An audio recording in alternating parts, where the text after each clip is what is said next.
This time in the Magic Kitchen, we are joined by Diotima Mantinea, and we're talking about Aries season. I'm Leandra Witchwood. And I'm Elise Wells.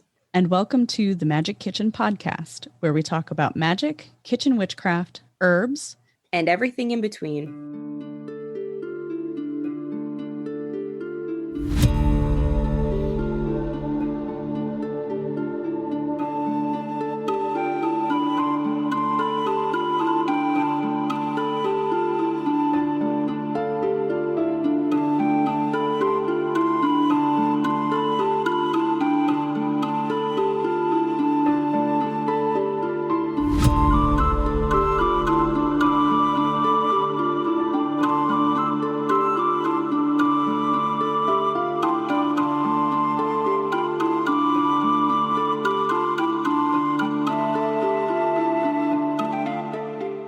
The Magic Kitchen podcast is funded and supported by thewitchwoodteahouse.com, offering a variety of hand-blended loose leaf teas as well as loose herbs for all of your ritual, spell work, wellness, and everyday enjoyment needs.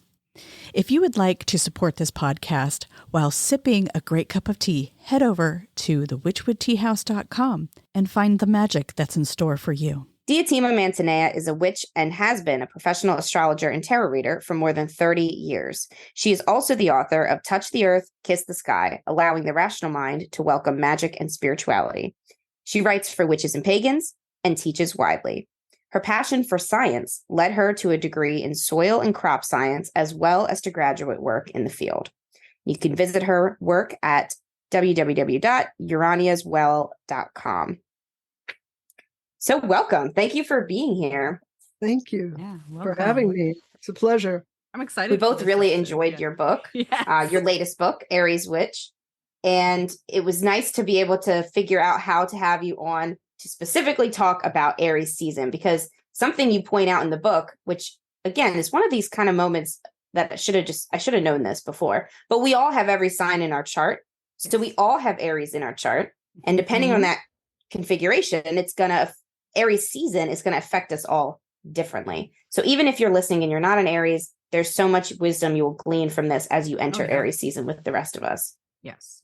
Not only that, but we all have Mars in our chart, the planet Mars, which is the ruler of Aries and Scorpio in traditional systems. And that planet kind of encapsulates the drive and the purpose of Aries as well. So it's in each chart, Aries is in a particular house of the chart, which is an area of life. For instance, yourself or your financial situation or your home situation or your career or your friendships, stuff like that.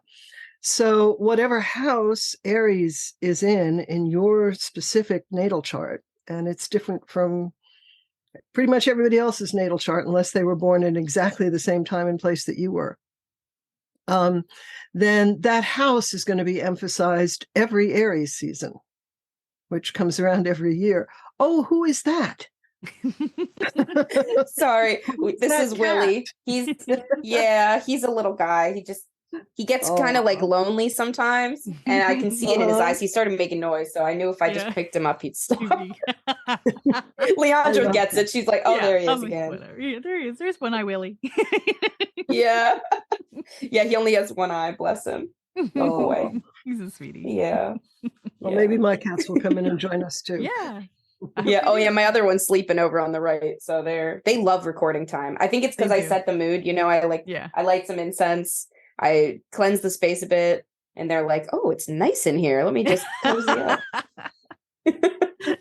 Both my cats have Sun, Moon, Uranus, and Venus in Aries. Oh my gosh, that's rough. We get along very well, actually, but they adore each other, but they have to fight every day. Because my gosh, too much Aries, you have to let go of all some of that energy. Yeah, I've never thought about that, because my cats are rescues. One I rescued as an adult, so we have no clue where Emma's chart would no concept. And this guy Willie came to us also as a rescue. He actually just showed up at our door, And we knew he would need eye surgery, and that's how he ended up in the house recovering, and then the rest is history. But And he just stayed there, right? yeah, we don't know. Yeah, Yeah. he's very small, but we know he's full grown. He's definitely, I mean, we've had him for 2 years, but yeah, he showed up as a baby, and I do wonder that actually, like, when was he born? What is Does he his have an chart? astrology chart, right? Yeah. Yeah. My two were born to a rescue who was rescued while pregnant. So the people who rescued her, knew when the kittens were born. Okay. So that's how I know they're That's brothers. awesome.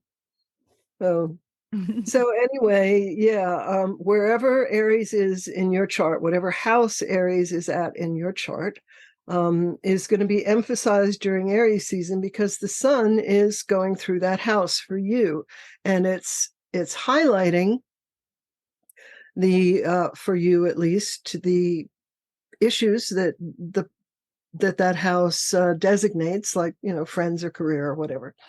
And if you have any planets in Aries, then those planets are likely to be going to be highlighted too, because as the sun moves through Aries, it will conjunct the transiting sun, the sun where it is in the sky right now, will conjunct the planets in your natal chart as it moves through Aries, and so that will emphasize those planets as well. Yeah, astrology is a little more complicated than most people think. Yeah. Oh, that's interesting. So, what are the general themes of Aries season? What kind of things could we say? Well, what starts Aries season for us? And how does that tie that's the in? thing. The zodiac is divided, as most people know, into 12 different signs, and there are 3 groups of 4 each that we call the modes, and the solstices and the equinoxes fall happen actually when the sun moves into 0 degrees of one of what we call the cardinal signs, which are the 4 signs that begin the seasons heralded by the solstices and equinoxes. So Aries season begins with the March equinox, which is spring in the northern hemisphere, of course, and fall in the southern hemisphere. So Aries is all about changing. Aries is all about finding a place in the world and creating a place for yourself in the world. It's the first sign of the zodiac. We love beginnings. We're real good at beginnings. So usually this particular equinox, the March equinox, feels like a new beginning, which is fairly obvious in the spring up in the northern hemisphere, but it would be the same in the southern hemisphere as well. And I think we've found that the fall can bring new beginnings as well. So because every ending is a beginning, right? So March, the spring equinox brings the Aries season. It's when the sun moves into 0 degrees of Aries. It changes a little bit from year to year. It's usually right around the 21st, but this year actually it happens to fall, at least in in the US, it will fall on the 19th. It's going to be almost midnight on the 19th here on the East Coast where I am. And so it'll be a little earlier farther west. And in Europe, of course, it won't be until the 20th. But when the equinox happens, and the equinox is the midpoint, the actual midpoint, when the sun is right between the two the 2 solstices, the winter solstice or the December solstice and the June solstice. And that means that the solstices happen, of course, when the sun reaches either the furthest point south in the sky during the December solstice, or the furthest point north in the sky during the June solstice. And so when the sun reaches the midpoint between those 2 solstices, we have an equinox. So there's always a tipping point, an idea of new beginnings, but there is also a sense of restoring a balance, even if just for a moment. Now, Libra, of course, is the sign of balance. Libra is the sign opposite Aries. But when two signs are opposite each other, like Libra and Aries, and each sign has its opposite, then they work to balance each other out. And Aries is the sign of the individual. People who have strong Aries placements in their charts are generally looking in this lifetime to come through and solidify their experience as a creative individual. This doesn't mean that they go mowing over everybody else's rights, which is some people the way some people express Aries. But it also means that I know a few of those. Yeah, it happens, definitely. But they also are all about standing up for themselves. Now, Libra is the sign of relationships. And so there's a balance that needs to be found in all of us between individuality, standing up for yourself as an individual, and relationship, where you can, try and understand the other person's point of view, engage with them. But both of those things have their shadow side. For instance, someone who can't stand up for themselves, who can't say, I'm okay, and I'm someone who is worthy of, good things in life, is much more likely to stay, for instance, in a abusive relationship. Because to them, the relationship is the most important. They often define themselves by their relationships. And even if it's not an abusive relationship, it could be not quite a healthy relationship if both people are not, are defining themselves by the relationship. So Aries is really all about defining yourself. And when I've always felt when two people are, the best relationships happen when two people are solidly rooted within themselves, when they're strong within themselves and they know what they can bring to the relationship. So the relationship is an exchange, not, two people being crutches for each other. So Aries, Aries season often, brings new, definitely brings new beginnings in the house that Aries is in your chart. You might also find that whatever house that is, relationships become more important for that house as well during this time. Of course, this is Aries season would be when the sun is moving through Aries. So it changes from year to year because it kind of depends on what the other planets in the zodiac are doing at that time as well. And also where the moon's nodes are. As it happens this year, we have the moon's nodes, which I won't go into detail about it, but basically the moon's nodes are important points, not planets, but points in an astrology chart that show where the moon crosses the ecliptic. But then, so the nodes are quite important, and they're in Aries right now. So we've got another Aries Libra because it's the nodal axis. The north node is in Aries, south node in Libra. So that brings a little more Aries energy to the chart. But we also have a number of planets in Taurus. We have planets in other signs. Pluto has moved into Aquarius, for instance, and Neptune is still in Pisces. So there are other planets that are affecting the general zeitgeist, and that depends very much on the relationships between the current geometric relationships between the planets, which we call aspects. So you can't give a blanket answer to what is Aries season all about, but you can say, well, whatever house Aries is in your chart is definitely going to be activated as the sun is going through it. Oh, yeah, and Does that make sense? I hope. Yeah, I think that's Oh, good yeah, because yeah. I think a lot of people just go with either their sun sign, like, oh, that's just who I am, and they try to define themselves by the one aspect of the entire chart. And Right. and I used to do that too until I started learning about my chart, and I actually, went and pulled my chart up and actually looked at it, and it's complicated. It's confusing. Like if you don't know what you're looking at, it's just there's lines and dots and wheels and I started studying astrology in 1969. Oh wow. Yeah. So you've got a lot of experience with it. Yeah. And I have been I've been a professional since 1990, 91, somewhere around there. And I still consider myself a student. Yeah, absolutely. I agree with that completely. We all it's are. amazingly complex, but it's not all about your sun sign. There are three important points, very important points in anyone's chart.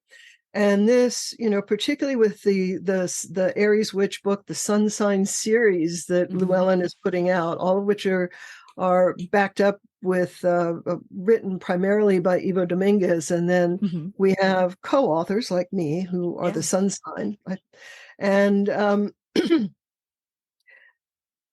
what those books are meant to help with are not only people with that sun sign, but also people who have an Aries moon and or Aries rising as their ascendant sign. That's me. Are you an Aries rising? Rising, okay. Yep. Yeah. So a lot of this I related to it. Like I understood. I'm like, oh yeah, that's why I do that. Absolutely. Yep. Absolutely, you should. So, the three main points in anyone's chart are the sun, the moon, and and the ascendant. And it used to be that nobody knew unless they went to an astrologer what their moon or ascendant was or anything like that. But I mean, I learned to cast charts by hand, but since the advent of computers, the charts got very easy to cast, but then the advent of the internet, and finally, as we moved into the mid-aughts,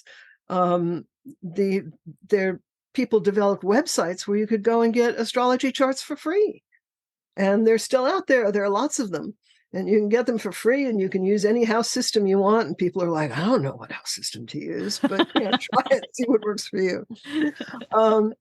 But I think anyone now can go to one of these sites and get their chart cast. It's important to know the time you were born, by the way. That's important for real accuracy. An astrologer can take a chart if someone's time is unknown or uncertain, and with a lot of work can do what we call rectify the chart to get the correct time. But if you don't know the time for your chart, then you can't pay any attention to your ascendant, because you don't know what the ascendant sign is unless you know what time you were born. But at least you can usually find out what your sun and moon sign are and start with those. And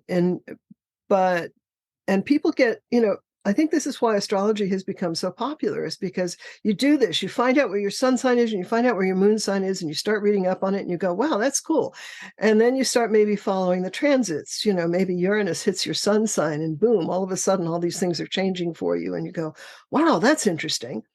And then, people start looking, well, where's my Mercury? Where's my Venus? And people get kind of drawn into astrology because these days it's so easy to cast a chart.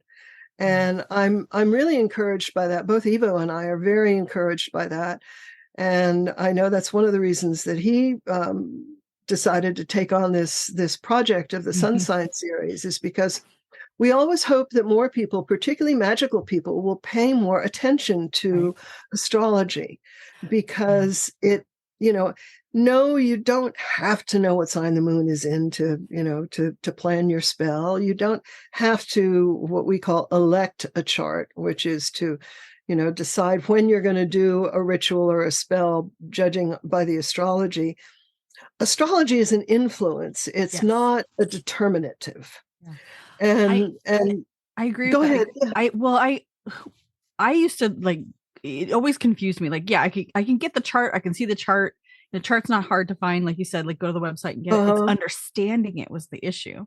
And so I always needed that help. So that's why I appreciate these books, because you can go through all of them, and because we all have, everybody has these signs in your chart. Exactly. And so what I started doing when I started like really looking into astrology, not to learn it because I'm still very astrology illiterate, but just to understand, just to understand what affects me. So now when I journal, I note the moon and what sign the moon is in, because that seems I don't know if it's because I'm mostly Pisces, but that the moon seems to really have an effect on me and what sign it's in.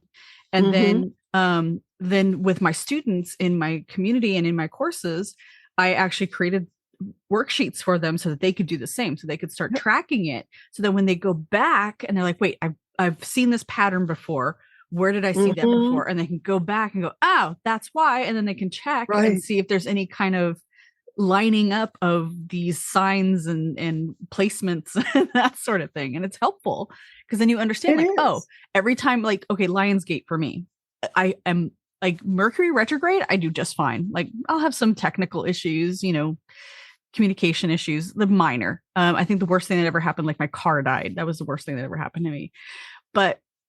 And it was unexplainable. Like I've talked about it before on the podcast. Like the battery just died. My car is practically brand new, type of thing, So that was random. But Lionsgate is where I have the most issue. Like Leo season just grates me the wrong way for some reason, and I literally feel like I need to hide. Or Aquarius. You know what? Let me look at my chart. I have my chart right here. Or Taurus. I pulled it up. So let's see. So Leo, right? Like I'm trying to read the chart, like bear with me because it's really confusing. Like I don't understand half of it. Well, it may well be that you do have planets in Leo, or that that the sun moving through Leo is going to affect your chart every year. Yeah, I honestly I don't see Leo, but I do see like I have a couple of placements of Aquarius, and that's it. Aquarius is the sign opposite Leo. So when the sun's going through Aquarius, it's in an opposition aspect. It goes through an opposition aspect, which is interesting in Aquarius, because my Aquarius placement is in Mercury. It's also in Venus, so that's interesting. Okay, so I guess that gives me some more perspective. That's cool. I don't know. I just find it fascinating, even though I don't understand it. That's one of the great things about these books is that, also Evo delineates each sun sign with each moon sign. So you can see if you have Aries sun, Aries moon, Aries sun, Taurus moon, so on and so on through the zodiac. You can have a specific delineation for that in each one of the books as well. Plus, he explains a bit about astrology. So I think it helps people get their feet under them as to what astrology is all about. The button didn't click. Like I was really enjoying how you talk about Aries patterns in the book, and how Aries is like drawn to that warrior role, the pathfinder role, the power role. Yes. And jumping headlong into things. And you have in here, I really appreciated this because I'm going to pair it with a tea that I blend. I blend a tea called Clear the Path, and you have a spell for clearing a path. So I'm going to pair those together and see what results I get. Yeah, absolutely. Absolutely. Burn some of it as incense. Yeah. Yeah. These are pioneers. We're really good at clearing paths, at finding a way. Yeah, I was enjoying that. I was enjoying like the patterns, and then that you put that spell in there, because I'm going to try using the tea with that spell, because I think they'll pair nicely.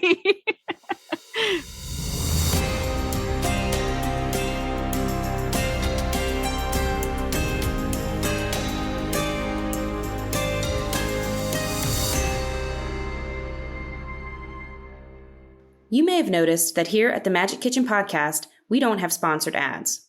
That's because this is a fully listener-supported show. We do what we do for you, dear listener, and when you join my magical living community on Patreon, you're supporting all the time and energy that goes into setting up podcast interviews, writing articles and rituals, my paranormal mystery novel, and all that I do.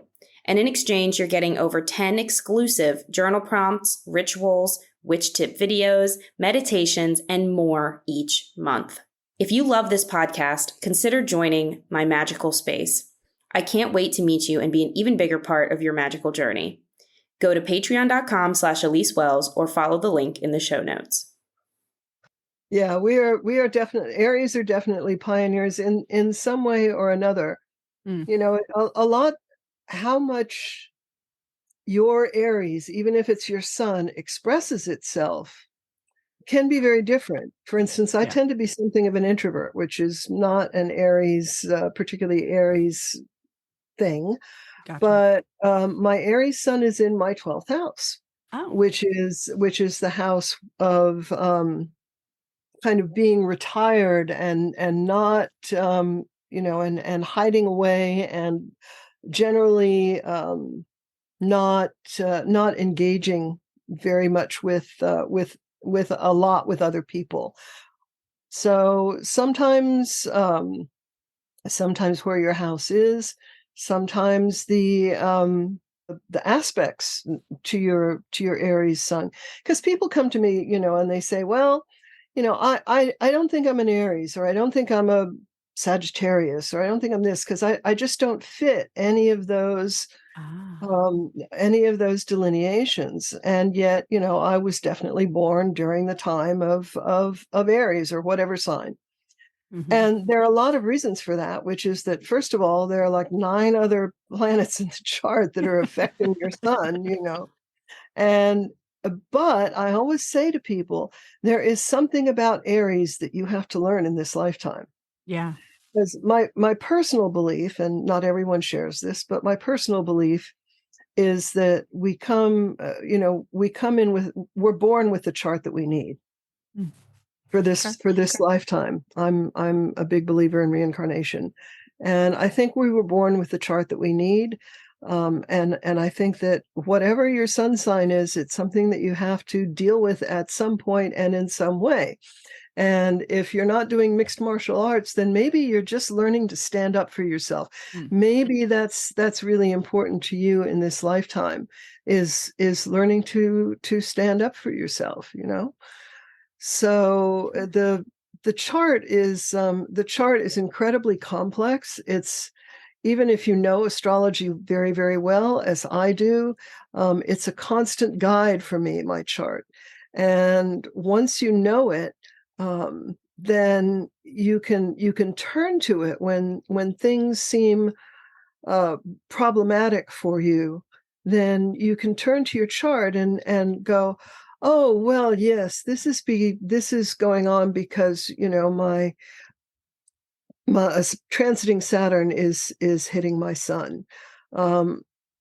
And you might understand a little bit more about what's going on. But not only that, when you know that transiting Saturn's hitting your sun, you'll also know that transiting Saturn's going to move off your sun at a certain time. So you can realize, well, this feeling of restriction that I have right now, this feeling that I'm being forced perhaps onto a path that I'm not particularly fond of, or that other people are restricting my movements in some way, then, if you can see that is going to end at a certain point in time, then it's a little easier to deal with in the moment. And also, you can figure out what the lessons are. I used to have a little bookstore, which I write about in the book, a little metaphysical bookstore that I loved dearly.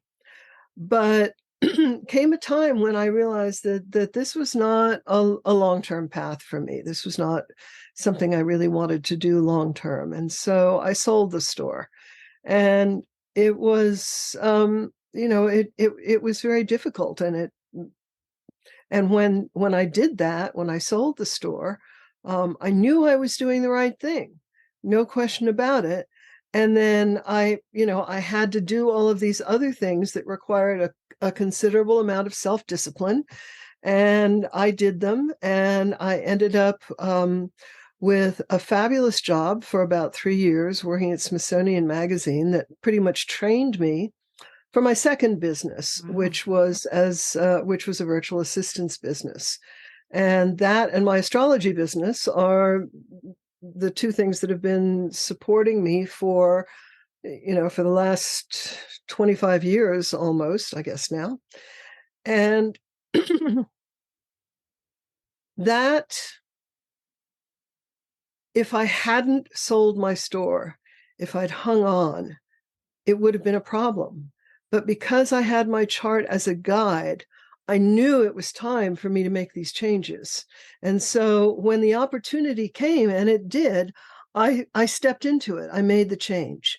And I'm very glad I did. It's not always easy to do, but when you can look at your chart or have an astrologer look at your chart and see that, yes, the timing here is right, and it may not be easy, but this is when I'm going to do it. Or alternatively, excuse me, look at your chart and go, wow, everything looks like it's easing up, and now I have an easy path to do what I want. It really helps to understand the timing, and that's something else that astrology does very well. Yeah, and that really helps us know when it's not just us too, like sometimes, like I always say, if we can lean on our if we can't, let's say it this way, if we can't lean on our magical practice to guide us through life's challenges, what is it doing for us? And I think that's why we had Evo on the podcast, just the previous episode, actually. And we talked about that, how he was saying how, like, as the craft has sort of progressed in time, like astrology comes and goes as a keystone for people's practices or not, but that it's such an important one to have, even if, like Leandra and I are not astrologers by trade by any stretch, but I find it so helpful when I can understand my own chart, or when I have some rudimentary connection to, to the sign that's going on, especially for the moon. I also feel very guided by the moon. So Aries moons actually are always the best for me. They're clear. I'm always motivated to do my ritual. I always end up upping the game without meaning to in my rituals because the energy feels right to. And I never feel like I have to plan them. Like I know what to grab. I know what to bring with me into circle. And then I don't know exactly how I'm going to use it, but I know I will. And then it happens and it works. Yep. If that makes any sense. That's because the Aries moon is going over your Aries ascendant. And so that strengthens you and you discovering your place in the world and what you need it's such a grounding energy for me. Knowledge. Well, Aries is not usually thought of as grounding for most people, but this is an example of how things work for the individual. It's a fire sign, of course, so actually it's very creative, and I think it probably fires up your creativity as well.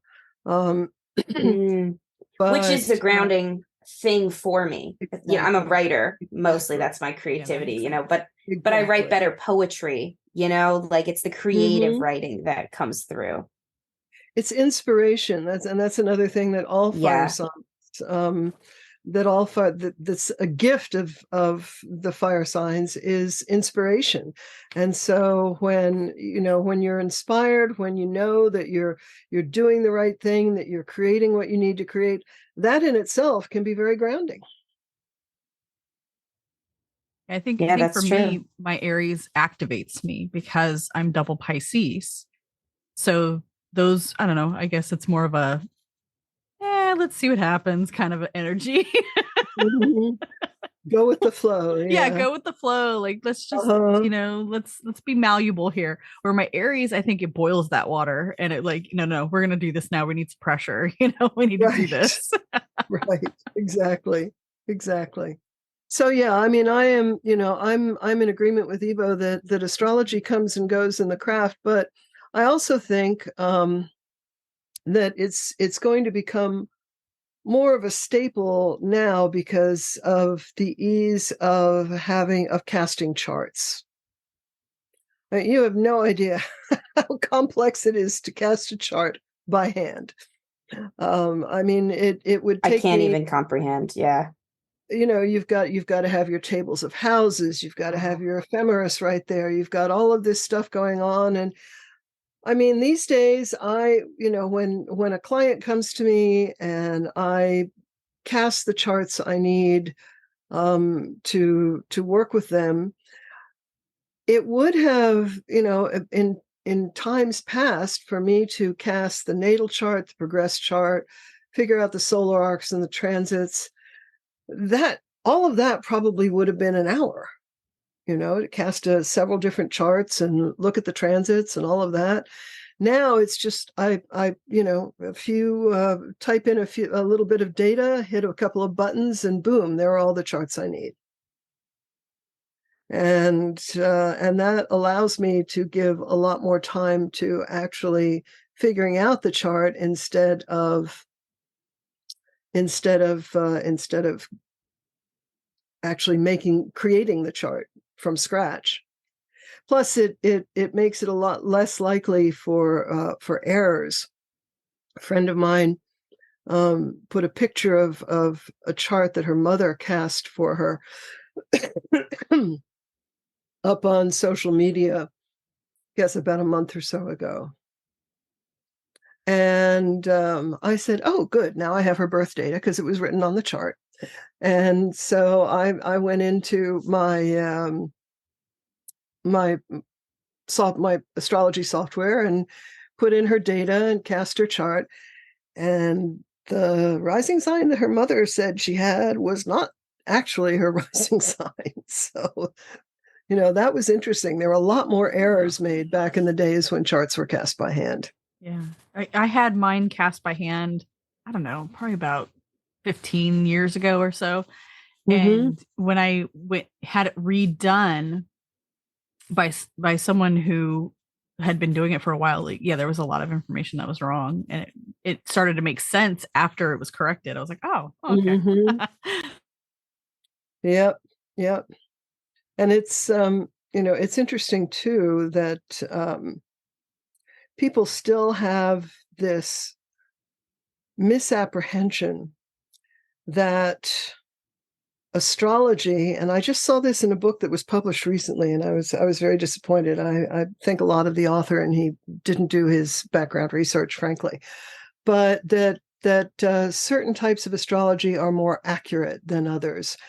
This whole concept of the precession of the equinoxes, so that now at the spring equinox, the constellation of Pisces is rising in the background, and so therefore the charts that Western astrologers cast are wrong.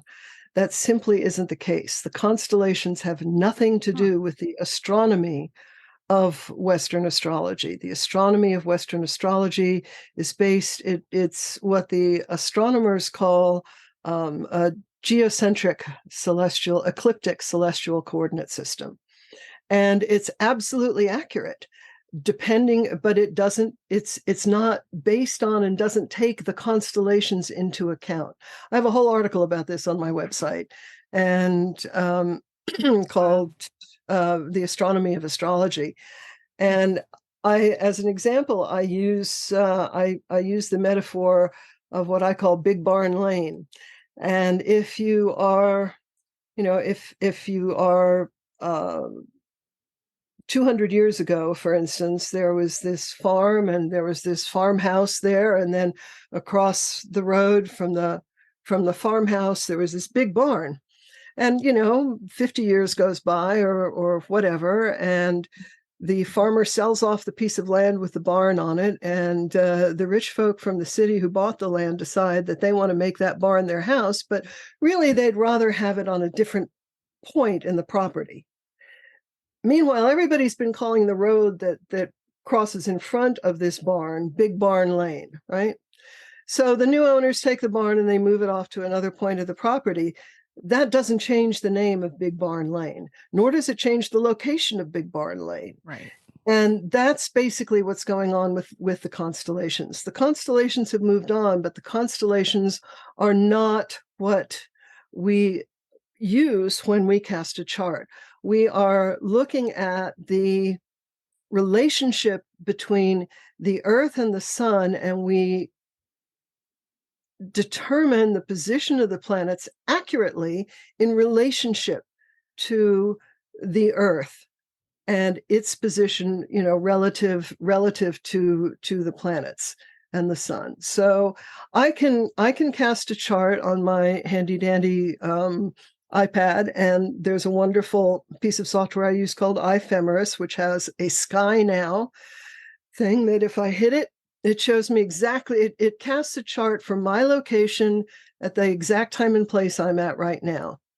And, if it's night, I can look at that chart and I can see where the planets are, and I can walk outside and I can look up into the sky. And by looking at the chart, I can place the planets in the sky. I can say, okay, well, if I'm facing south, then right now, Jupiter is going to be off there to my left, just rising in the sky, and I should be able to see Venus just setting over in I'm sorry. Jupiter is rising in the east over on my left, and then Mercury or Venus would perhaps be setting on my right, and I would know that just by looking at the chart. The chart accurately places the planets relative to the time and place where you are right now. So this whole business, and the whole business about oh God, I can never remember how to pronounce it. Anyway, the 13th sign, the serpent, Ophiuchus, something like that. Anyway, it annoys me when people bring that up. It's not a 13th sign. The signs are based on the ecliptic. It's a 12. It's a 12-fold division of the ecliptic into signs of 30 degrees each, and that's not going to change because it's not based on the constellations. So yeah. Very interesting. I wish I could go back in time and talk to my freshman year astronomy professor who got all smug about, and for those of you who believe in astrology, there's not even only 12 signs, blah, blah, blah. I remember his little lecture very well on that, because I was like, I don't think he knows much. Yep. There's there's another article on my website called "You Don't Really Believe in Astrology, Do You?" And it's about the intersection between science and reality, and how the way that science has treated astrology is not very scientific at all, actually. And it's really a shame. You can really tell when people are emotionally wrapped up in something, and because they feel threatened by it, and they won't even look at the evidence. So, and there actually is some pretty convincing evidence about the validity of astrology, but trying to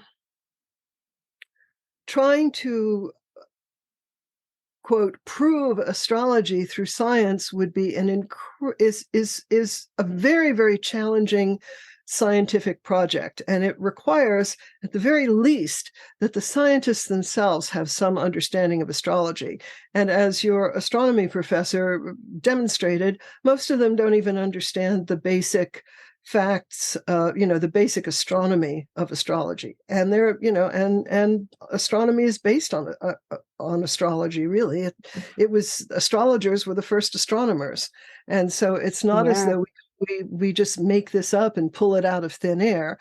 There is some actual, astronomy there that is, that is always part and parcel. Now, personally, I don't believe that, another argument that is often made against astrology is, well, there is absolutely no way that Pluto can have, or even Saturn can have any effect on our life on Earth, because there's just no way that gravitational blah, blah, blah. As soon as I hear gravitational, I tune out because I know where they're going with it.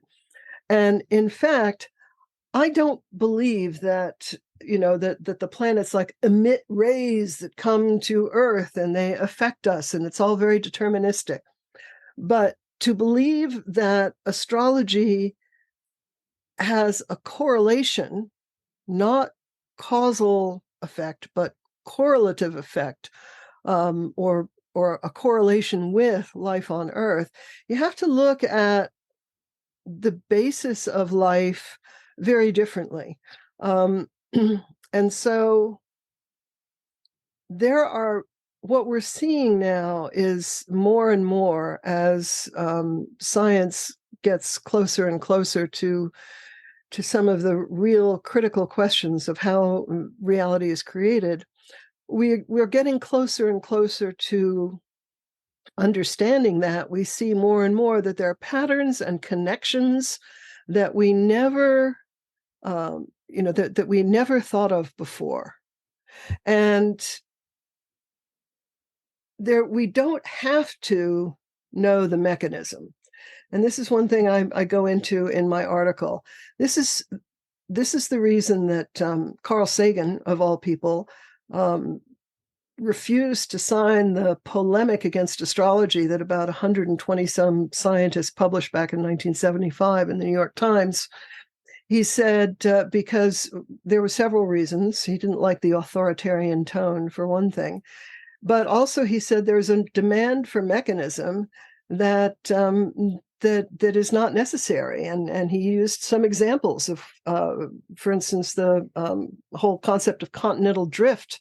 The guy who came up with that was driven out of the community of scientists, of geologists, because nobody would believe that the continents could drift because they couldn't think of a mechanism for it. The reason they couldn't think of a mechanism for it is because they didn't know about, this great heat engine in the center of the Earth that actually drives the motion of the continents. But the fact that we don't know how something works doesn't mean it doesn't work.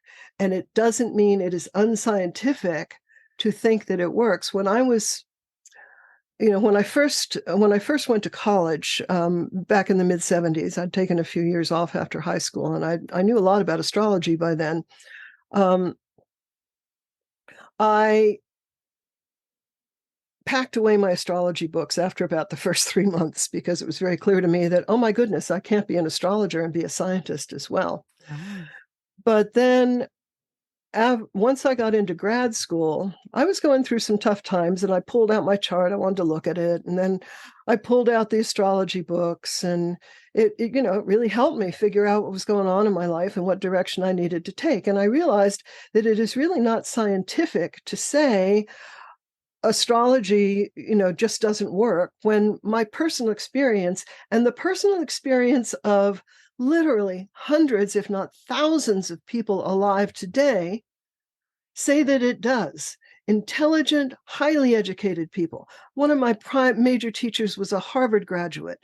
The people who believe in and use astrology are not stupid. They are not poorly educated. They do not have, well, some of them may be, I don't know, but at least the people I studied from, they do not have some kind of major psychological problems that has them all believing in conspiracy theories. Astrology works, and the fact that we don't know how it works doesn't mean it doesn't work. I would love to see science and astrology work together more to help figure out, what more we can know about astrology by studying it in a scientific manner. But just to dismiss it on the basis of we don't know the mechanism is really not scientific, especially if you're just denying your own experience. Right. Yep. And there's so many things we don't know the details of, and we don't have to know the details to know that they work. So sometimes it's just a matter of, I don't know, chilling out. Well, and right now there's this huge issue in both science and philosophy. And in science, it's the whole concept of strict scientific materialism, which says that everything is based in the material world. There is nothing outside of the material world, and that we must look at everything from that perspective. So that, for instance, there is no such thing as spirits. There is no such thing as life after death, despite the fact that there's a ton of evidence out there that points in a very different direction. There is no such thing as as consciousness that is outside of the brain, that the brain creates consciousness. But then there's another point of view, which is reflected in some interpretations of quantum physics. And I'm not, nor do I ever put myself out there as a physicist, as someone who can as someone who can speak knowledgeably about quantum physics, but I can take what actual theoretical physicists have said and say that one of the interpretations of quantum physics suggests that consciousness is the source of our physical reality, not the other way around. And there is a branch of philosophy, there's philosophical materialism, and then there is also a branch of philosophy that is, damn, the word just went flying out of my head, and I know it so well. I'm getting old. Anyway. I hate it when that happens. It's not uncommon. that also suggests that consciousness is what is behind material reality. So there's a lot of, to my way of thinking, there are a whole lot of things that scientists could be concentrating on besides trying to cut down astrology. Yeah, that's exactly it. It's like, well, it's also like why we don't argue with the trolls when they comment, online. It's like we can be doing more important work. Yeah, better ways to spend our energy. Sometimes I will take on a question that may seem to be trolling, or I will correct a misapprehension. But yeah, taking on the trolls is never a good idea.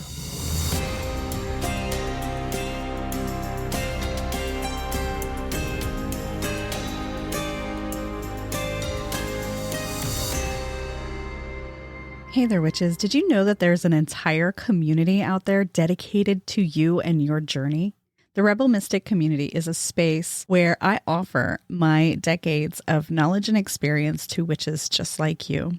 I do this through live events, monthly mentoring, monthly rituals, a book club, and other resources like workbook pages and meditations. There is even a complete self-paced course library you can access. Check the link in the show notes to learn more about this community and how to become a member. Blessed be. How did you get to specializing in soil and crop science? Yeah, that's interesting. Especially when I grew up in Manhattan. Oh, well, yes. Yeah, I have always adored plants. We lived in a high rise in Manhattan when I was a kid, and one day and in those high rises, or at least back then, this was in the late 50s and 60s. At least back then, and I think probably it's the same is true now. There were chutes that went, all the way down to the basement where there was a furnace. So you would take your garbage out and you'd put your garbage down the chute, and it'd fall down the chute into the furnace. And the chute was always by the service elevators. And so one day I'm taking the garbage to the chute, and somebody had put an old fig tree out there, a rubber plant, they called them. And it was pretty sad looking, but I picked it up and I brought it home and I brought it back to our apartment, and my mother sort of shrugged and said, well, yeah, you can keep it. And I had some sunshine in the windows in my room, so I put it there and it flourished. And I have just always loved plants, always, and nature. And it's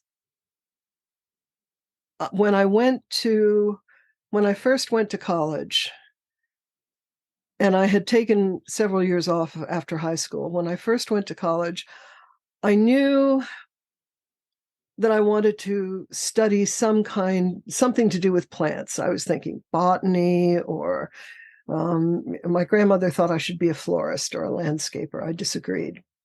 But I took, there were certain classes I would have to take pretty much no matter which direction I went in with my major. And one of the first classes I took was a class in soil science. And my teacher was a brilliant and inspiring guy, still is. And he got me so interested in soil science that I just never looked back. And of course, then I studied botany and plant physiology and soil chemistry and soil physics and all of this good stuff. And I was absolutely fascinated. And then, of course, I realized that really wasn't what I wanted for a career. I was honestly just fulfilling my own curiosity, but it has stood me in good stead. I've been growing at least some of my own food for, at least the last 30 years now. So, yeah, I just, I just followed my bliss, I guess, is what it is. I've never been one to try and fit in with, consensus reality. Yeah, that's awesome. I never my main work is with land spirits and connecting to spirits of place, and beyond gardening, more looking at, what was on this planet before people, what remembers the sea coming to these shores for the first time. How are those spirits still here? How can we connect to them in our craft? That's kind of my my operating thesis as a witch, in a way. Yeah. And that's fascinating to look at soil health. I've been reading The Hidden Life of Trees by Peter Volleben, and I need to just read it again and again, because he's giving so much information about the science of tree magic, really. Like he wouldn't use the word magic, but the way soil works is so inhabited. And then the most fascinating thing he talked about, I forget the name of these little guys. I want to say he called them like weevils, but that doesn't sound right. But there's these little cute little tiny things, you need a microscope to notice, but they live in the soil only in old growth forests, like medieval forests, like an old forest that's a few hundred years old. They don't have them. They have to have existed from those times. They're almost like a prehistoric creature that is still living, but only in certain places. Yeah.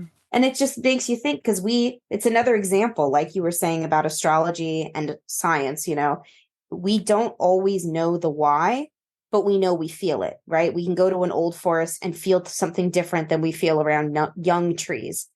Why? Is it our heads? Are we projecting that? No, there's more to it. I don't have to know the name of that little organism and the millions of others. That's like one.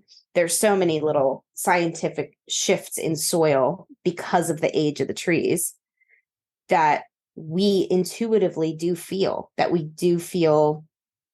ancestrally connected, because there is something in that soil, in those trees, that our ancestors knew. You know what I mean? Those trees knew our ancestors in a way. Consider that the tree is conscious. Exactly. That will blow the mind of any hardline materialist. But in fact, the hardline materialism does not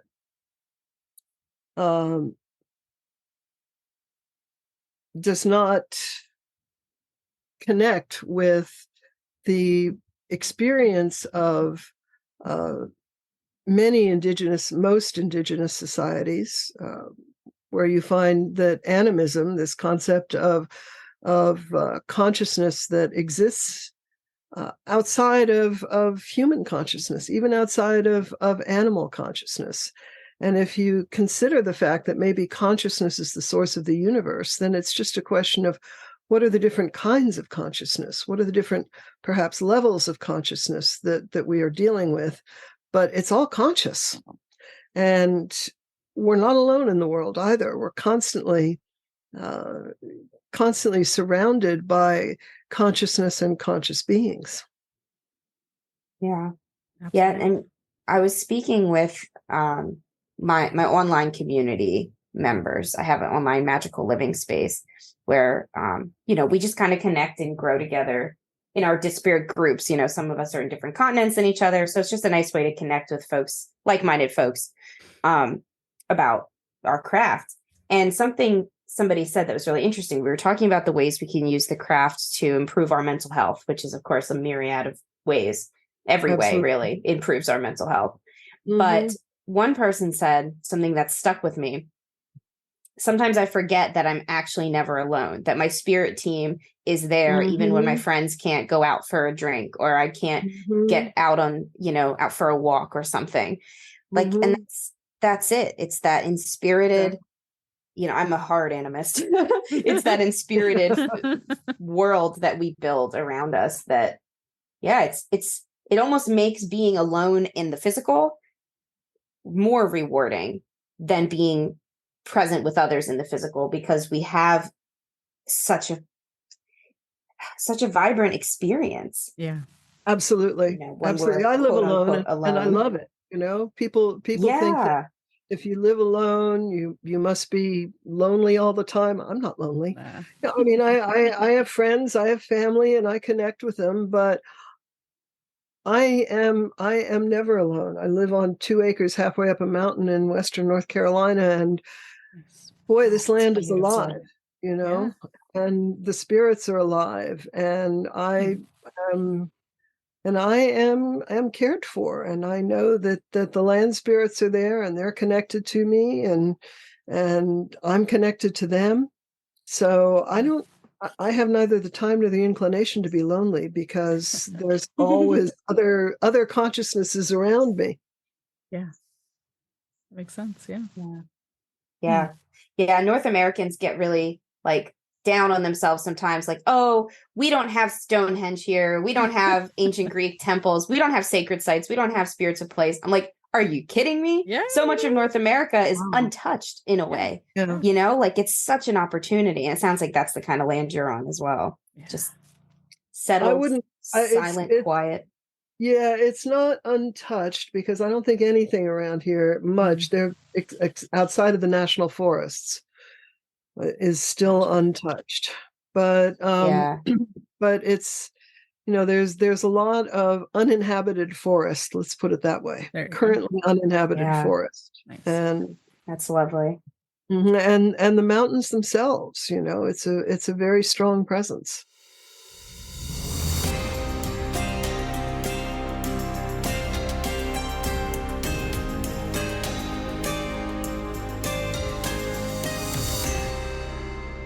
Are you enjoying the show? If you are, we'd really appreciate a 5-star review. It helps us to reach more listeners like you and to keep doing the Magic Kitchen podcast. Thank you. Yeah, thank you so much for being here. It was a really great conversation. It's an episode I can tell will be a repeat for people. They're going to want to play again and again, because there was so much information that beginners or advanced practitioners will learn from in this, especially with regards to the misnomers around astrology, which is a great surprise. You never know how an interview is going to go, what direction it's going to take it. And I think this was a really rich episode. I'm really, really excited to share this with everybody. Thank you. And where can people find you to keep in touch and find your books as well? Right. Well, uraniaswell.com is my website. That is URANIASWELL.com. Urania was the goddess of the ancient Greek goddess of astrology and astronomy. And her well, for me at least, is the well of the ancient of the night sky. So uraniaswell.com, and I have a whole bunch of stuff there. I have a blog that I update probably about 9 or 10 times a year. I try to go for a new moon blog post every month, but it doesn't always work out that way. And my books are there, and of course my services. I am a consulting astrologer, so if you want me to read your chart, that's the place to get started. And also the articles that I mentioned in our chat are right on the homepage. You can link to them. The Astronomy of Astrology and You Don't Really Believe in Astrology, Do You? Those 2 articles you can link to right from the homepage. And we'll put that in the show notes for everybody as well, so you can find that directly. Absolutely. Merry meet, merry part, and merry meet again. Thank you for joining us on the Magic Kitchen podcast. Please visit my website, leandrawitchwood.com, for news, information, and more episodes. I'm Elise Wells, and I can be found at Seeking Numina on YouTube, Instagram, and Facebook, and seekingnumina.com. That's Seeking, Numina.